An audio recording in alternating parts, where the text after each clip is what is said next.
Today we are going to look at J80 boat and the parts.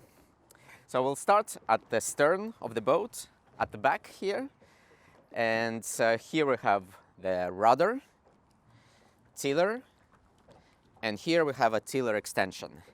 And tiller extension can extend out and in, which allows the skipper to control the boat from the different places in the boat. In order to operate the extension, you need to press the button over here and press it back. We have also here a backstay, which is goes all the way to the top of the mast, which controls the rake, meaning amount of the degree that the mast is leaning back, as well as the bend of the mast. It's controlled through these lines, which come over here. These are the working ends of the backstay, and you can control them from both sides, from the port left side and the starboard right side of the boat, and they are locked into the cam cleats. Now, moving forward, here we have the boom, and boom has the attachment for the mainsail called outhaul, and outhaul is attached using the shackle with the pin with a thread. Outhaul goes all the way through the boom to the forward, and then we'll look later how the outhaul is controlled. This is the sheet that controls the boom and the mainsail, thus it's called main sheet. And good always to have the figure 8 at the end to make sure that the sheet doesn't go through the block outside.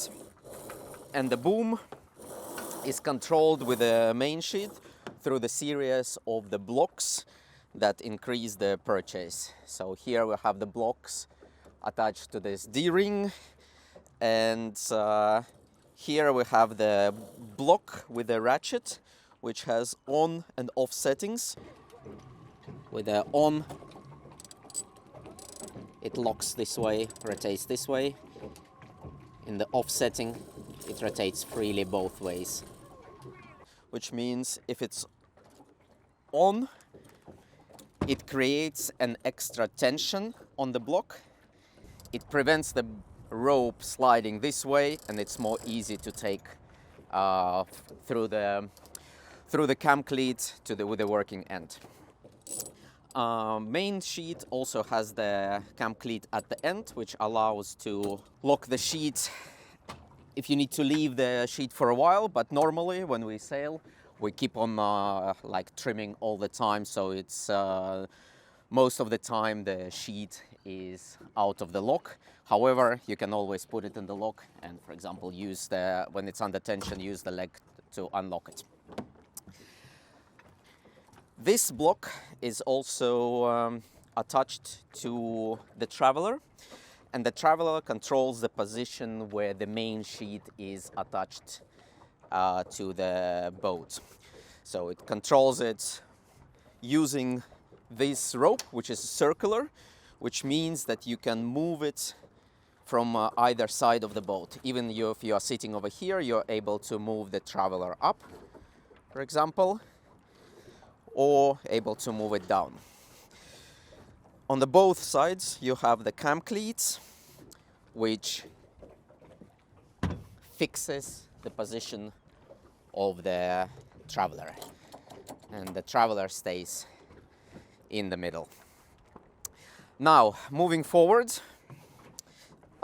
here we have the bilge pump, which has a hose going into the lowest part of the boat, into the bilge, which allows to pump the excess of water from the bilge.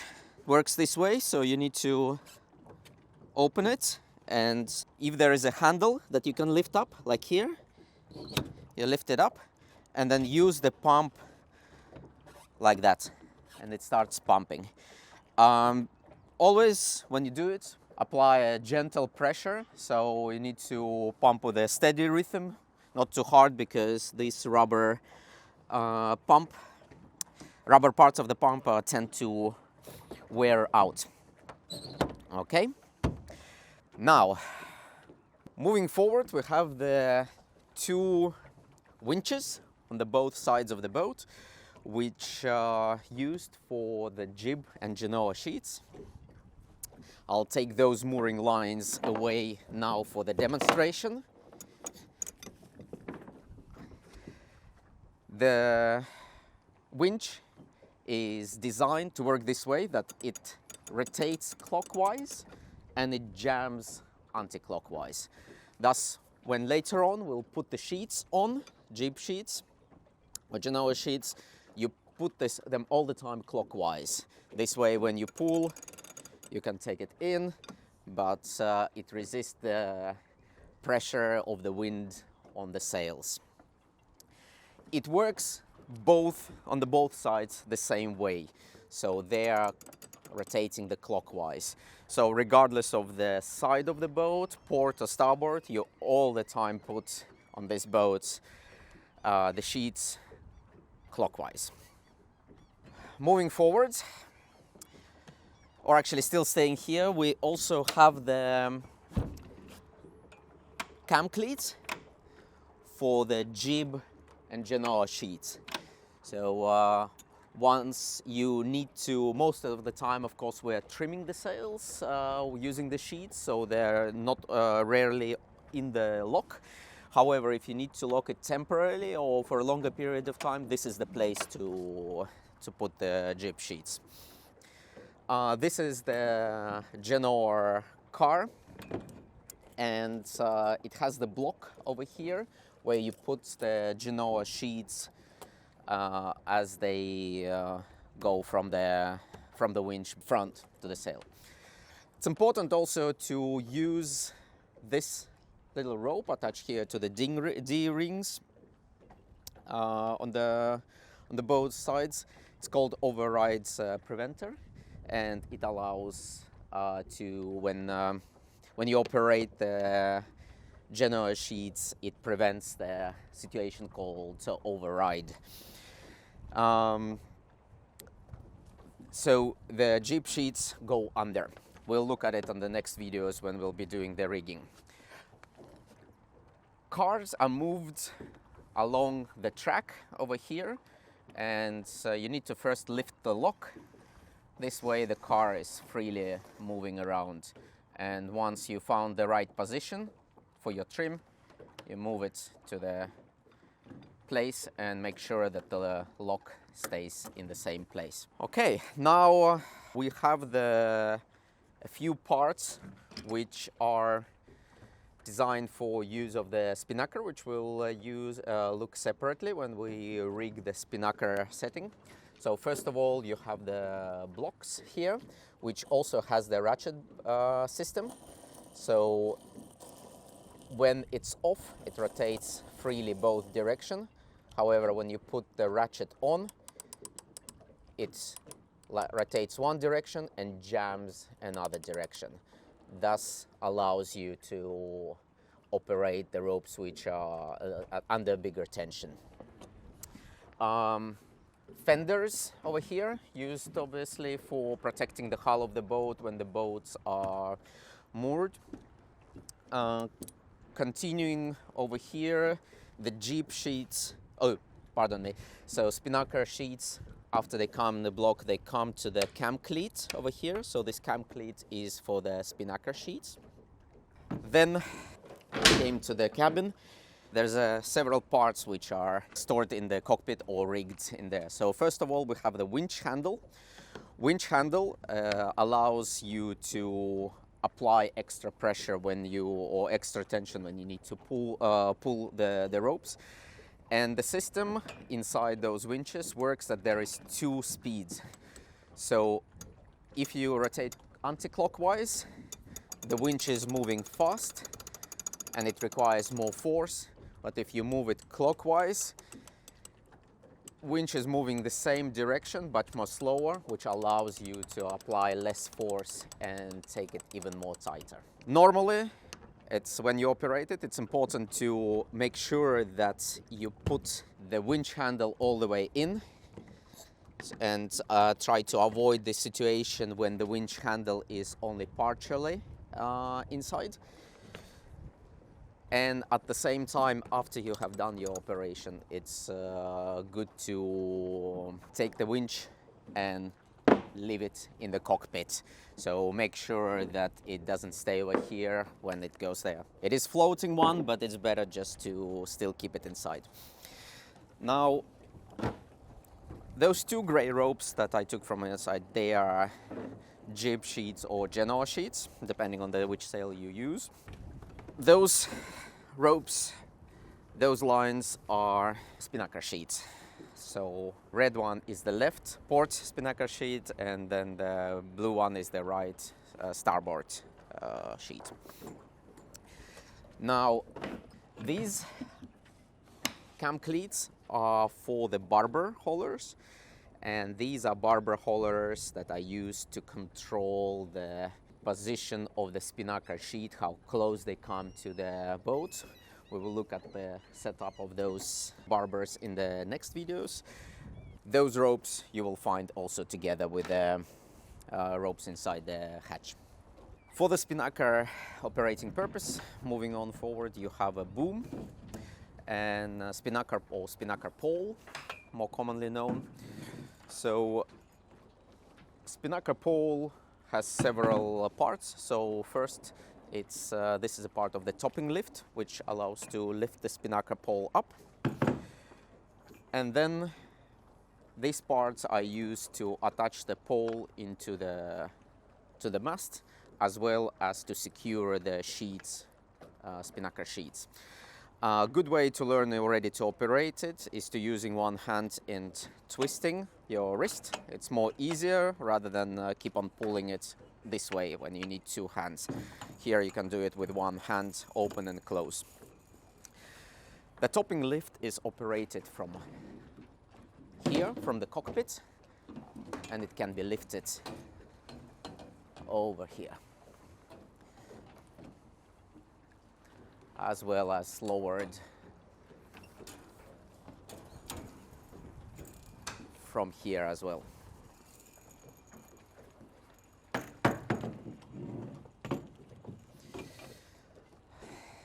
Now, as we move forward, then we have a kicker, also known as bang. This system has a system of the purchase which allows to pull the boom down, and for example on the downwind, as well as also change the bends of the boom or configuration of the foot of the sail, of the mainsail as we move forward. It's controlled now from two sides, and it has the cam cleats, so it's important if you operate it from one side, so it needs to be locked on the you need to make sure that it's locked on the both sides in order to be operating it. Now, as we move forward over here, we have the Jib car, which has a very similar system of that Genoa car that we looked there back. So it's the same thing. You can use change the position using this car, and then it has a lock over here. Now here we have the rigging system. These are outer shrouds, and often they're referred simply to shrouds, and these are inner shrouds. And as we look up, they are going through two sets of spreaders attached to the mast. If you look at the mast, over here there is several things that are important to know. So first of all, the boom is attached to the mast with a gooseneck, and the mainsail is attached the tack of the mainsail. The front corner is attached using this shackle, which is welded into the gooseneck system, and it has the pin. Make sure that you keep the pin always attached so that it doesn't fall into the water. This block and cam cleat is for the Cunningham, used to tighten the front part of the mainsail called luff. It's operated normally from the cockpit, from there. Now, as we go to the mast, there is a number of the ropes that go inside the mast. So first of all, we already saw the stopping lift for the Spinnaker pole.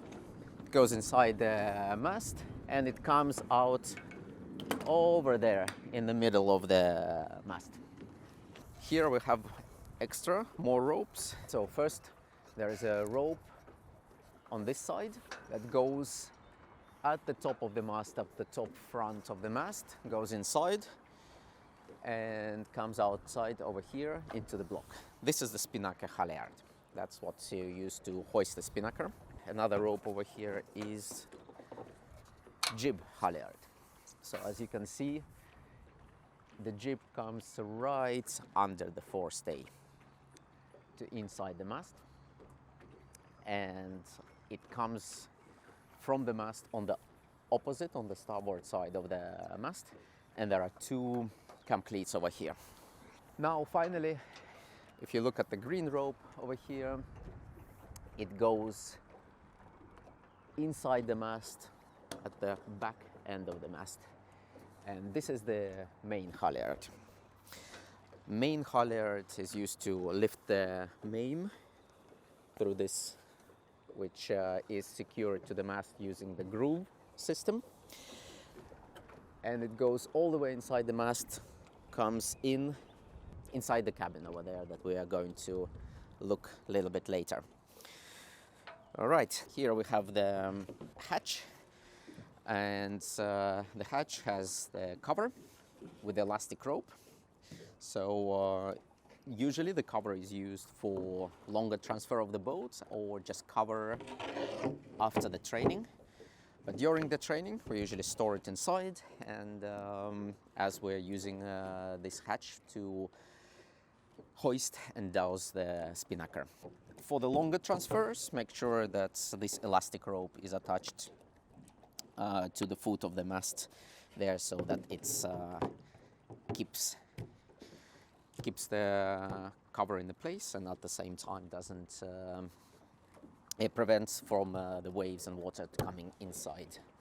Those two extra safety lines very often they can be used by the bow person just to during, for example, a bit more rougher weather, just to provide an extra way to secure themselves. Moving forward, we can see that these mooring lines go inside the pulpit. Pulpit has this extra attachment for the Spinnaker halyard that we will look how it's used when we rig the Spinnaker. Now here we have the forestay, and the forestay is used to attach and to clip the attachment of the Genoa and jib. And it has the carabiner here for a simple attachment of the tack of the jib. There's a few small details that we might actually still pay attention to. If you look up, you might see that there is a small piece of elastic rope between the outer shroud and inner shroud immediately over the first spreaders, as well as a little bit of elastic in between the mast and the inner shrouds here. They are used to protect the Spinnaker in case they get in between the shroud and the mast, or for example in between the outer shrouds and the inner shrouds there. So please check also before you leave that they are correctly attached and in place, because they prevent basically the Spinnaker getting jammed and subsequently ripped. Okay, so now let's look at the remaining parts inside the boat. over here. So here we keep the ropes that I have demonstrated to you earlier in the place. You always find the bucket and a sponge, which used to actually take the excess water from inside. And the places where you might find water is first the bilge. That's the way how you access the bilge. The bilge pump will take as much as possible water from here. However, if the bilge pump is not installed in this boat, or for example it's not working effectively, you can always use the sponge and the bucket to take the excess of the water. There is also a few watertight compartments inside the boat. So for example, one you can see here at the bow in the front, which is closed by this cover. So it's also worth before every sail to make sure that there is no leakage and there is no water coming inside this watertight compartment. And there is also a watertight compartment at the stern of the boat that can be accessed by crawling into the space under the cockpit. Now finally we can look at the place where the main halyard is coming from the mast.